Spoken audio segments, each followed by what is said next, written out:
जय हिंद दोस्तों, welcome to the सरकारी जॉब। देखिए, इंपॉर्टेंट अपडेट है आप सभी कैंडिडेट के लिए जो भी एनएमडीसी बचेली कॉम्प्लेक्स और किरांदुल कॉम्प्लेक्स और इसी के साथ साथ डोनीमलाई कॉम्प्लेक्स में अप्लाई किया हुआ था, चाहे फील्ड अटेंडेंट हो या मेंटेनेंस असिस्टेंट। आपके लिए एक इंपॉर्टेंट अपडेट है। आप आज मैंने आपको सुबह ही व्हाट्सएप पर मैसेज करके बताया था और जो भी टेलीग्राम ग्रुप में व्हाट्सएप ग्रुप में जुड़े हुए सभी को बताया था कि आज एनएमडीसी से रिलेटेड, वैकेंसी से रिलेटेड और एग्जाम कंडक्ट करवाने से रिलेटेड मीटिंग होने वाली है। इसमें हैदराबाद की टीम भी आई थी। यहाँ पर जो है दंतेवाड़ा के प्रॉपर कलेक्टर सर और जो लोकल के नेता लोग हैं सभी लोगों की यहाँ पर मीटिंग करवाई गई थी। तो इसमें जो है डिसीजन निकला मैं आपको बता देता हूँ ताकि आपके बीच में कोई भी कंफ्यूजन ना रहे। आपकी जो वैकेंसी है बचेली कॉम्प्लेक्स और किरांदुल कॉम्प्लेक्स की, चाहे आपने फील्ड अटेंडेंट पे अप्लाई किया हुआ हो या डोनीमलाई में जो आपने फील्ड अटेंडेंट और मेंटेनेंस असिस्टेंट पे अप्लाई किया हो, दोनों ध्यान से सुनिएगा। जो बचेली कॉम्प्लेक्स और किरांदुल कॉम्प्लेक्स है, इस वैकेंसी को जो है अभी कैंसिल कर दिया गया है और यह वैकेंसी फिर से नए सिरे से निकाली जाएगी। तो इसको आपको 2-4 दिन में नोटिफिकेशन ऑफिशियल वेबसाइट पर देखने को मिल जाएगा।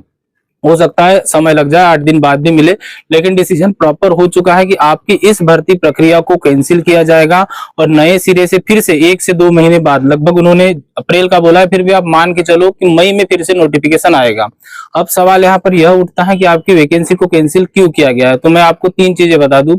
फर्स्ट ऑफ ऑल तो आपका जो एग्जाम है वह ऑफलाइन करवाने के लिए आपकी वैकेंसी को कैंसिल किया गया है। मतलब उनका कहना था कि आपका जो एग्जाम है वह ऑफलाइन कंडक्ट कराया जाए।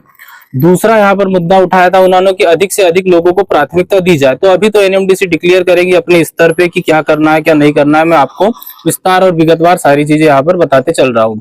दूसरी चीजें यहाँ पर क्या होता है, जो लोकल की कोचिंग होती है उनमें भी क्लासेस चालू हो जाती है। अभी मैंने आपको बताया था कि जून और अप्रैल के बीच में जो भी इनको करना हो वो करेंगे। तो इन्होंने अभी प्रॉपरली वैकेंसी में 3 चीजें है चेंजेस करने वाले हैं। एक तो जो एज क्राइटेरिया था उनके लिए सबसे बड़ा इशू बन जाएगा कि आपकी एज लिमिट में आपको छूट नहीं मिलेगी। तो जो भी एज पार हो चुके हैं, जो एज क्रॉस कर चुके हैं, उनके लिए थोड़ा जो है गलत समय है, जो एनएमडीसी की प्रॉपर प्रिपरेशन कर रहे थे उनके लिए। दूसरी चीज, जो भी आईटीआई वाले कैंडिडेट है, चाहे आपने किसी भी ट्रेड से आईटीआई की हुई हो, अब यहाँ पर एक मुद्दा यह भी रखा गया कि आप L1 और L2 मतलब फील्ड अटेंडेंट और मेंटेनेंस असिस्टेंट दोनों में अप्लाई कर सकोगे। अभी क्या था, जो नया नोटिफिकेशन आया था इस बार, इस वर्ष जो आपका नोटिफिकेशन था मार्च में आया था पिछले, तो उसमें क्या हुआ था कि आप सिर्फ एक ही कॉम्प्लेक्स में अप्लाई कर सकते हो। तो इन्होंने अभी मुद्दा रखा है कि आप सभी कॉम्प्लेक्स में अप्लाई कर पाओगे। तो इन मुद्दों को ध्यान में रखते हुए अभी यहाँ से जो है एनएमडीसी जो प्रॉपर आपका हेड ऑफिस है वहां पर लिखित में यह चीजें चली गई है और पॉसिबिलिटी 100% है कि आपकी वैकेंसी जो है कैंसिल होगी, नोटिफिकेशन उसका आ जाएगा और नए सिरे से आपका एग्जाम जो है कंडक्ट कराया जाएगा। तो 100% पॉसिबिलिटी यह भी बनती है कि आपका एग्जाम जो है वह ऑफलाइन हो और इसी के साथ साथ जो फील्ड अटेंडेंट वाले हैं उनका तो ऑफलाइन था ही। यहाँ पर सवाल यह उठता है कि आपको वैकेंसी की तैयारी करना चाहिए या नहीं करना चाहिए, क्या होगा। आपने इतनी फीस भरी, इतने दिनों से आप प्रैक्टिस कर रहे थे, मेहनत कर रहे थे, आपकी मेहनत का क्या होगा। तो देखिए, मैं आपको 2 चीजें बता देता हूँ। आपकी जो वैकेंसी है वह फिर से आएगी, तो जो भी एज क्राइटेरिया में फुलफिल हो सकते हैं वह तो तैयारी कर सकते हैं और डेफिनेटली वैकेंसी आएगी। क्योंकि जो RS04 वाले थे, डिप्लोमा वाले कैंडिडेट, उनका एग्जाम कंडक्ट हो चुका है, उनकी ज्वाइनिंग हो चुकी है, सब कुछ प्रक्रिया, जितनी भी प्रक्रिया थी सारी कंप्लीट हो चुकी है।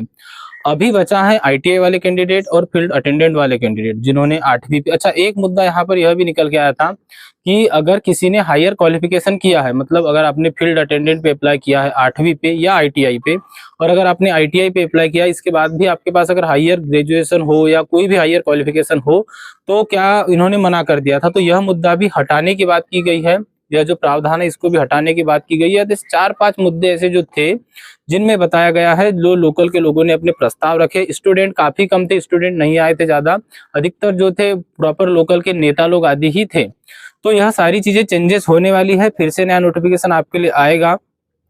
जिनको भी एनएमडीसी में तैयारी करना है वो अपनी तैयारी कंटिन्यू रखिएगा। आपकी वैकेंसी आएगी, इसके बाद में आपको समय नहीं दिया जाएगा। जब भी वैकेंसी आती है, इन्होंने कहा है कि अप्रैल में दे देंगे, लेकिन मुझे नहीं लगता कि अप्रैल में नया नोटिफिकेशन आएगा। यह नोटिफिकेशन लगभग मई जून के आसपास ही जाएगा। अभी तो शायद उतना पॉसिबल नहीं है, क्योंकि लगभग अगर मान लीजिए कल भी यह कैंसिलेशन का ऑर्डर डाल देते हैं तो उसके बावजूद भी यह समय निकाल लगाएंगे ही जो नोटिफिकेशन है उसको निकालने में। तो जो भी कैंडिडेट तैयारी कर रहे थे उनके लिए बैड न्यूज हो सकती है कि आपका एग्जाम 1 साल लगभग पूरा हो चुका है, लेकिन अभी तक जो है कंडक्ट नहीं करवाया गया और वैकेंसी को कैंसिल कर रहे हैं। तो और दूसरी चीज यहाँ जो डोनी मलाई वाले कैंडिडेट है उनके लिए यहाँ पर कोई भी मतलब उनका कोई भी इशू नहीं था। तो डोनी मलाई में, जो कि बल्लारी डिस्ट्रिक्ट में आता है कर्नाटका में, जिसमें जिन्होंने भी अप्लाई किया था, चाहे फील्ड अटेंडेंट हो या मेंटेनेंस असिस्टेंट हो, आपका जो भी रूटीन था आप कंटिन्यू रखिएगा, क्योंकि आपके एग्जाम से रिलेटेड यहाँ पर कोई भी चीज डिक्लेयर नहीं हुई है, ना ही किसी ने यहाँ पर इस बात का मुद्दा उठाया था। तो आपका एग्जाम तो प्रॉपरली होगा ही। देखते हैं अभी नोटिफिकेशन आने के बाद में जो कैंसिलेशन का नोटिस देंगे उसके बाद में क्या होता है क्या नहीं होता है, सारी चीजें तब हम वहां पर समझेंगे। तो अगर आपका कोई भी डाउट हो कमेंट करके बताइएगा, जरूर आपके लिए मैं वीडियो लाऊंगा, आपकी हर जानकारी आपके तक मैं पहुंचाऊंगा। मैंने सुबह भी आपको मैसेज करके बता दिया था कि आप जितने ज्यादा हो सके वहां पर पहुंचिए। तो काफी कम कैंडिडेट गए थे, अधिकतर तो पूरे नेता लोग ही थे। अब यह मध्यस्थता कलेक्टर सर ने बनाई है, देखते हैं अभी क्या होता है क्या नहीं होता है। नोटिस आने के बाद सारी चीज जो है क्लियर हो जाएगी। तो चलिए मिलते हैं अगले वीडियो में, तब तक के लिए thank you and bye bye.